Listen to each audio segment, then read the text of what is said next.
Hi, എല്ലാവർക്കും Meenu Mohan PSC ടിപ്സിലേക്ക് സ്വാഗതം. ബയോളജിയുമായിട്ടാണ് നമ്മൾ നെക്സ്റ്റ് ക്ലാസ് തുടങ്ങിയിരിക്കുന്നത്. ഇൻസുലിൻ ഉൽപ്പാദിപ്പിക്കുന്ന അവയവം പാൻക്രിയാസ്. ഇൻസുലിൻ ഉൽപ്പാദിപ്പിക്കുന്ന അവയവം പാൻക്രിയാസ്. ആരോഗ്യമുള്ള ഒരു മനുഷ്യൻ്റെ ഹൃദയമിടിപ്പ് ഒരു മിനിറ്റിൽ എത്രയാണ്? ആരോഗ്യമുള്ള ഒരു മനുഷ്യൻ്റെ ഹൃദയമിടിപ്പ് ഒരു മിനിറ്റിൽ 70 മുതൽ 80 വരെ. ആരോഗ്യമുള്ള ഒരു മനുഷ്യൻ്റെ ഹൃദയമിടിപ്പ് ഒരു മിനിറ്റിൽ 70 മുതൽ 80 വരെ. മനുഷ്യ ശരീരത്തിലെ പലതരം ഹോർമോണുകളാണ് അഡ്രിനാലിൻ, ഈസ്ട്രജൻ, തൈറോക്സിൻ. മനുഷ്യ ശരീരത്തിലെ പലതരത്തിലുള്ള ഹോർമോണുകളാണ് അഡ്രിനാലിൻ, ഈസ്ട്രജൻ, തൈറോക്സിൻ. ഭക്ഷണത്തിലെ പഞ്ചസാരയെ ഗ്ലൈക്കോജനാക്കി മാറ്റുന്ന ഹോർമോണാണ് ഇൻസുലിൻ. ഭക്ഷണത്തിലെ പഞ്ചസാരയെ ഗ്ലൈക്കോജനാക്കി മാറ്റുന്നത് ഏത് ഹോർമോണാണ്? ഇൻസുലിൻ. ഹൃദയരോഗ ചികിത്സാ വിഭാഗം അറിയപ്പെടുന്നത് കാർഡിയോളജി. ഹൃദയരോഗ ചികിത്സാ വിഭാഗം കാർഡിയോളജി. ഗർഭസ്ഥ ശിശുവിൽ ആദ്യം വളരുന്ന അവയവം ഹൃദയം. ഗർഭസ്ഥ ശിശുവിൽ ആദ്യം വളരുന്ന അവയവം ഹൃദയം. മനുഷ്യ ശരീരത്തിലെ രക്തപര്യന വ്യവസ്ഥയുടെ കേന്ദ്രം ഹൃദയം. മനുഷ്യ ശരീരത്തിലെ രക്തപര്യന വ്യവസ്ഥയുടെ കേന്ദ്രം ഹൃദയം. ലോക ഹൃദയ ദിനമായി ആചരിക്കുന്നത് എല്ലാ കൊല്ലവും സെപ്റ്റംബർ അവസാനത്തെ ഞായറാഴ്ച. എല്ലാ കൊല്ലവും സെപ്റ്റംബർ അവസാനത്തെ ഞായറാഴ്ച ലോക ഹൃദയ ദിനമായി ആചരിക്കുന്നു. ശരീരത്തിൻ്റെ വിവിധ ഭാഗങ്ങളിൽ നിന്ന് വരുന്ന ഓക്സിജൻ നീക്കം ചെയ്യപ്പെട്ട് രക്തം ഹൃദയത്തിൻ്റെ ഏതറയിലാണ്? വലത് ആർട്ടിക്കിൾ. ശരീരത്തിൻ്റെ വിവിധ ഭാഗങ്ങളിൽ നിന്ന് വരുന്ന ഓക്സിജൻ നീക്കം ചെയ്യപ്പെട്ട രക്തം ഹൃദയത്തിൻ്റെ ഏതറയിലാണ് സ്ഥിതി ചെയ്യുന്നത്? വലത് ആർട്ടിക്കിൾ. അർബുദം ബാധിക്കാത്ത ശാരീരിക അവയവം ഹൃദയം. അർബുദം ബാധിക്കാത്ത മനുഷ്യ ശരീരത്തിലെ ഒരു അവയവമാണ് ഹൃദയം. മനുഷ്യ ഹൃദയത്തിന് എത്ര അറകളാണ് ഉള്ളത്? 4. മനുഷ്യ ഹൃദയത്തിന് എത്ര അറകളുണ്ട്? 4. ആരോഗ്യവാനായ ഒരാളുടെ ഹൃദയം ഒരു മിനിറ്റിൽ എത്ര പ്രാവശ്യം സ്പന്ദിക്കും? 72 പ്രാവശ്യം. ആരോഗ്യവാനായ ഒരു വ്യക്തിയുടെ ഹൃദയം ഒരു മിനിറ്റിൽ 72 പ്രാവശ്യം സ്പന്ദിക്കും. ഒരു സാധാരണ ഹൃദയ സ്പന്ദന നിരക്ക് പുരുഷന്മാരെക്കാൾ സ്ത്രീകളിൽ കൂടുതലാണ്. അപ്പോൾ പുരുഷന്മാരെക്കാൾ സ്ത്രീകളിലാണ് കൂടുതലായി ഹൃദയസ്പന്ദന നിരക്ക് ഉള്ളത്. ഉറങ്ങുമ്പോൾ ഒരാളിൽ BP കുറവായിരിക്കും. ഉറങ്ങുമ്പോൾ അല്ലെങ്കിൽ ഉറങ്ങുന്ന ഒരു വ്യക്തിയുടെ BP എന്നത് കുറവായിരിക്കും. മനുഷ്യ ഹൃദയത്തിൻ്റെ തൂക്കം 300 ഗ്രാം. മനുഷ്യ ഹൃദയത്തിൻ്റെ തൂക്കം 300 ഗ്രാം.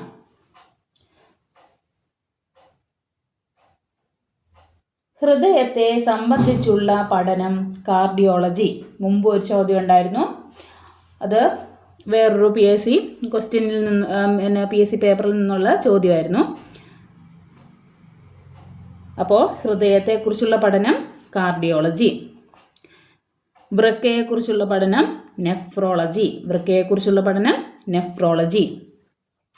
എല്ലുകളെ കുറിച്ചുള്ള പഠനം ഓസ്റ്റിയോളജി. ഓസ്റ്റിയോളജി എല്ലുകളെക്കുറിച്ചുള്ള പഠനം. ക്രോമസോമുകളിലെ പാരമ്പര്യ സ്വഭാവ വാഹകരാര്? ക്രോമസോമുകളിലെ പാരമ്പര്യ സ്വഭാവ വാഹകർ ജീനുകൾ. ക്രോമസോമിലെ പാരമ്പര്യ സ്വഭാവ വാഹകർ ജീനുകൾ. ക്ലോണിങ്ങിലൂടെ സൃഷ്ടിച്ച ആദ്യത്തെ പട്ടി സ്നപ്പി. സ്നപ്പി എന്നു പേരുള്ള ഒരു പട്ടിയെയാണ് ആദ്യമായിട്ട് വികസിപ്പിച്ചെടുത്ത പട്ടിയാണ്. അതായത് ക്ലോണിങ്ങിൽ കൂടി ആദ്യമായി വികസിപ്പിച്ചെടുത്ത പട്ടിയുടെ പേരാണ് സ്നപ്പി. ശരീരത്തിലെ ഗ്ലൂക്കോസിൻ്റെ സാധാരണ അളവ് നിലനിർത്തുന്ന ഘടകം ഇൻസുലിൻ. ശരീരത്തിലെ ഗ്ലൂക്കോസിൻ്റെ സാധാരണ അളവ് നിലനിർത്തുന്നത് ഇൻസുലിൻ. ഇയാൻ വിൽമുട്ട് ബന്ധപ്പെട്ടിരിക്കുന്നത് ക്ലോണിംഗ്. അതായത് ക്ലോണിങ്ങിൻ്റെ പിതാവ് ഇയാൻ വിൽമുട്ട്. ജനിതക ശാസ്ത്രത്തിൻ്റെ പിതാവ് ഗ്രിഗർ മെൻഡൽ. ജനിതക ശാസ്ത്രത്തിൻ്റെ പിതാവ് ഗ്രിഗർ മെൻഡൽ. ജനിതക സ്വഭാവത്തിൽ നിദാനമായ തന്മാത്ര ഏത്? ജനിതക സ്വഭാവത്തിന് നിദാനമായ തന്മാത്ര ഏത്? DNA. മനുഷ്യനിൽ ജീനുകൾ ഉൽപ്പാദിപ്പിക്കുന്ന അവയവം വൃഷ്ണങ്ങൾ. മനുഷ്യനിൽ ജീനുകൾ ഉൽപ്പാദിപ്പിക്കുന്ന അവയവം വൃഷ്ണങ്ങൾ. പാരമ്പര്യ ഗുണങ്ങളെ അടുത്ത തലമുറയിലേക്ക് പകരാൻ സഹായിക്കുന്നത് ജീനുകൾ. പാരമ്പര്യ ഗുണങ്ങളെ അടുത്ത തലമുറയിലേക്ക് പകരാൻ സഹായിക്കുന്നത് ജീനുകൾ. മനുഷ്യനിൽ എത്ര ജോഡി ക്രോമസോമുകൾ ഉണ്ട്? 23. മനുഷ്യരിൽ എത്ര ജോഡി ക്രോമസോമുകളുണ്ട്? 23. ഡിഓക്സി റൈബോ ന്യൂക്ലിക് ആസിഡ് എന്നാൽ DNA. DNA എന്ന് പറയുന്നതിൻ്റെ പൂർണ്ണ രൂപമാണ് ഡിഓക്സി റൈബോ ന്യൂക്ലിക് ആസിഡ്. വർഗീകരണത്തിൽ ഏറ്റവും അധികം സമാനതകളുള്ള കൂട്ടത്തെ വിളിക്കുന്നതെന്ത്? സ്പീഷീസ്. വർഗീകരണങ്ങളിൽ ഏറ്റവും അധികം സമാനതകളുള്ള കൂട്ടത്തെ വിളിക്കുന്നത് സ്പീഷീസ്. മനുഷ്യനിൽ ലിംഗനിർണയം നടത്തുന്ന ക്രോമസോം Y. മനുഷ്യനിൽ ലിംഗനിർണയം നടത്തുന്ന ക്രോമസോം. ഒരു മനുഷ്യനിൽ XX എന്ന് പറയുന്ന രീതിയിൽ ക്രോമസോം ആണെങ്കിൽ അത് സ്ത്രീ ഹോർമോണും സ്ത്രീ ക്രോമസോമും, XY എന്നത് പുരുഷ ക്രോമസോമുമാണ്. XX എന്നത് സ്ത്രീ ക്രോമസോമും സൂചിപ്പിക്കുന്നു, XY എന്നത് പുരുഷ ക്രോമസോമിനെ സൂചിപ്പിക്കുന്നു. അപ്പോൾ മനുഷ്യനിൽ ലിംഗനിർണയം നടത്തുന്ന ക്രോമസോം Y ക്രോമസോം ആണ്. മനുഷ്യ ശരീരത്തിലെ ക്രോമസോമുകളുടെ എണ്ണം 46. മനുഷ്യ ശരീരത്തിലെ ക്രോമസോമുകളുടെ എണ്ണം 46. മനുഷ്യ ശരീരത്തിലെ അരിപ്പ എന്നറിയപ്പെടുന്ന അവയവം വൃക്ക. മനുഷ്യ ശരീരത്തിലെ അരിപ്പ എന്നറിയപ്പെടുന്ന അവയവം വൃക്ക. നെഫ്രോണുകൾ എന്ന സൂക്ഷ്മകോശങ്ങൾ കാണപ്പെടുന്നത് വൃക്ക. നെഫ്രോണുകൾ എന്ന സൂക്ഷ്മകോശങ്ങൾ കാണപ്പെടുന്നത് വൃക്കയിലാണ്. നെഫ്രോൺ ഏത് ശരീരത്തിൻ്റെ ഭാഗമാണ്? വൃക്ക. നെഫ്രോൺ ഏത് ശരീരത്തിൻ്റെ ഭാഗമാണ്? വൃക്ക. ഏത് അവയവത്തിൻ്റെ പ്രവർത്തനം തകരാറിലാകുമ്പോഴാണ് ഡയാലിസിസ് നടത്തുന്നത്? വൃക്ക. ഡയാലിസിസ് നടത്തുന്നത് വൃക്കയിൽ തകരാറ് വരുമ്പോഴാണ്. ഇൻസുലിൻ കണ്ടുപിടിച്ച വർഷം 1921. ഇൻസുലിൻ കണ്ടുപിടിച്ചത് 1921. വസൂരി രോഗത്തിനെതിരെ പ്രയോഗിക്കുന്ന വാക്സിൻ കണ്ടുപിടിച്ചത് എഡ്വേർഡ് ജെന്നർ. വസൂരി രോഗത്തിനെതിരെ പ്രതിരോധിക്കുന്ന വാക്സിൻ കണ്ടുപിടിച്ചത് എഡ്വേർഡ് ജെന്നർ. മനുഷ്യ ശരീരത്തിലെ ഏറ്റവും കടുപ്പമേറിയ ഭാഗം പല്ലിൻ്റെ ഇനാമൽ. മനുഷ്യ ശരീരത്തിലെ ഏറ്റവും കടുപ്പമേറിയ ഭാഗം പല്ലിൻ്റെ ഇനാമൽ. പല്ലുകളെക്കുറിച്ചുള്ള പഠനം ഓഡന്റോളജി. പല്ലുകളെക്കുറിച്ചുള്ള ശാസ്ത്രീയ പഠനം ഓഡന്റോളജി. ശിശു വളർന്നു വരുമ്പോൾ എല്ലുകളുടെ എണ്ണം കുറയുന്നു. ഒരു കുഞ്ഞ് ജനിക്കുമ്പോഴുള്ളതിലും കുറവായിരിക്കും കുട്ടി വളർന്നു വലുതാകുമ്പോഴുള്ള എല്ലുകളുടെ എണ്ണം. അപ്പോൾ ശിശു വളരുമ്പോൾ എല്ലുകളുടെ എണ്ണത്തിന് എന്ത് സംഭവിക്കുന്നു? കുറവ് സംഭവിക്കുന്നു. മനുഷ്യ ശരീരത്തിൻ്റെ ശരീരഘടനയിൽ മൊത്തം എത്ര എല്ലുകളുണ്ട്? ഒരു മനുഷ്യൻ്റെ ശരീരത്തിൽ എത്ര എല്ലുകളാണുള്ളത്? 206. മനുഷ്യൻ്റെ ശരീരഘടനയിൽ മൊത്തം എത്ര എല്ലുകളുണ്ട്? 206. എല്ലുകൾക്ക് ഉറപ്പു നൽകുന്ന വസ്തു കാൽസ്യം ഫോസ്ഫേറ്റ്. എല്ലുകൾക്ക് ഉറപ്പു നൽകുന്നത് കാൽസ്യം ഫോസ്ഫേറ്റ്. ഏറ്റവും വലിയ അസ്ഥി ഫീമർ. ഏറ്റവും വലിയ അസ്ഥി ഫീമർ. തുടയെല്ലിനെ ശാസ്ത്രജ്ഞന്മാർ വിളിക്കുന്നത് ഫീമർ. അപ്പോൾ തുടയെല്ലിൻ്റെ മറ്റൊരു പേരാണ് ഫീമർ.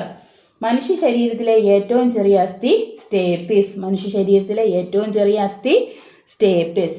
ശരീരത്തിലെ ഏറ്റവും ചെറിയ അസ്ഥി കാണപ്പെടുന്നത് ചെവിയിൽ. ശരീരത്തിലെ ഏറ്റവും ചെറിയ അസ്ഥിയാണ് സ്റ്റേപ്പിസ്. ആ സ്റ്റേപ്പിസ് കാണപ്പെടുന്നത് ചെവിയിൽ. മനുഷ്യനിലെ കാലിലെ അസ്ഥി ടിബിയ. മനുഷ്യനിലെ കാലിലെ ഒരു അസ്ഥിയുടെ പേരാണ് ടിബിയ. ഓരോ കാലിലുമുള്ള അസ്ഥികളുടെ എണ്ണം 30. ഓരോ കാലിലുമുള്ള അസ്ഥികളുടെ എണ്ണം 30. മനുഷ്യ ശരീരത്തിലെ ഏറ്റവും വലിയ അസ്ഥി തുടയെല്ല്. മനുഷ്യ ശരീരത്തിലെ ഏറ്റവും വലിയ അസ്ഥി തുടയെല്ല്.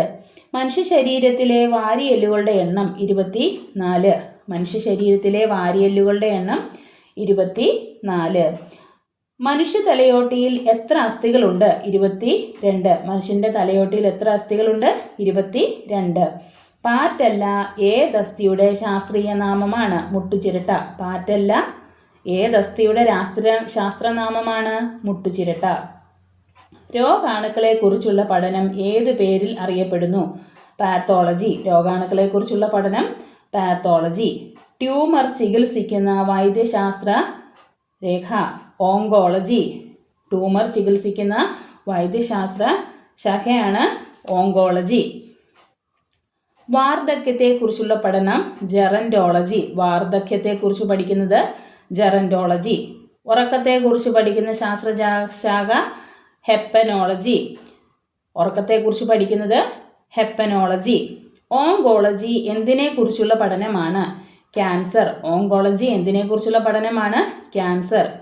അനാട്ടമി എന്ന ശാസ്ത്രശാഖ ഏതുമായി ബന്ധപ്പെട്ടിരിക്കുന്നു? ജീവികളുടെയും സസ്യങ്ങളുടെയും ശരീരഘടന. അനാട്ടമി എന്ന ശാസ്ത്രശാഖ ജീവികളുടെയും സസ്യങ്ങളുടെയും ശാരീരിക ഘടനയുമായി ബന്ധപ്പെട്ടിരിക്കുന്നു. ബഹിരാകാശത്ത് ജീവന്റെ അംശം ഉണ്ടോ എന്നതിനെക്കുറിച്ച് പഠിക്കുന്ന ശാസ്ത്രശാഖ എക്സോബയോളജി. എക്സോബയോളജി എന്നാൽ ബഹിരാകാശത്ത് ജീവന്റെ അംശമുണ്ടോ എന്നതിനെക്കുറിച്ച് പഠിക്കുന്ന ശാസ്ത്രശാഖയുടെ പേരാണ്. സുവോളജി ജന്തുക്കളെ കുറിച്ചുള്ള പഠനം. സുവോളജി എന്നാൽ ശാസ്ത്രശാഖ ജന്തുക്കളെ കുറിച്ചുള്ള പഠനം.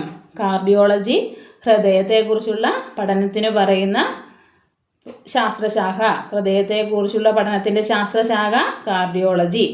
മനുഷ്യ സംസ്കാരത്തെക്കുറിച്ച് പഠിക്കുന്ന ശാസ്ത്രശാഖ ആന്ത്രപ്പോളജി. മനുഷ്യ സംസ്കാരത്തെക്കുറിച്ച് പഠിക്കുന്ന ശാസ്ത്രശാഖ ആന്ത്രപ്പോളജി. ഹൃദയസ്പന്ദനം നിയന്ത്രിക്കുന്ന തലച്ചോറിൻ്റെ ഭാഗം മെഡുല്ല ഒബ്ലോങ്ങേറ്റ. ഹൃദയസ്പന്ദനത്തെ നിയന്ത്രിക്കുന്ന തലച്ചോറിൻ്റെ ഭാഗം മെഡുല്ല ഒബ്ലോങ്ങേറ്റ.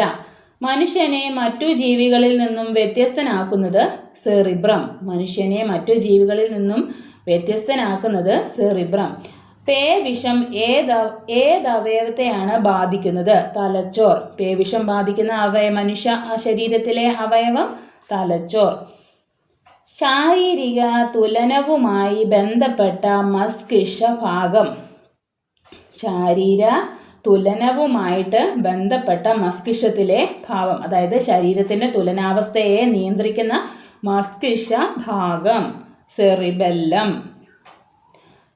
അതായത് ശരീരത്തിൻ്റെ തുലനാവസ്ഥയെ നിയന്ത്രിക്കുന്ന മസ്തിഷ്ക ഭാഗം സെറിബെല്ലം. സെറിബെല്ലം. ഓർമ്മ, ചിന്ത, വികാരം തുടങ്ങിയവയുടെ കേന്ദ്രം സെറിബ്രം.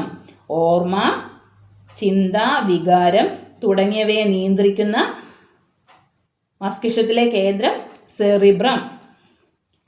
പേവിഷം ശരീരത്തിൻ്റെ ഏത് അവയവത്തെ ബാധിക്കുന്നു? തലച്ചോറ്.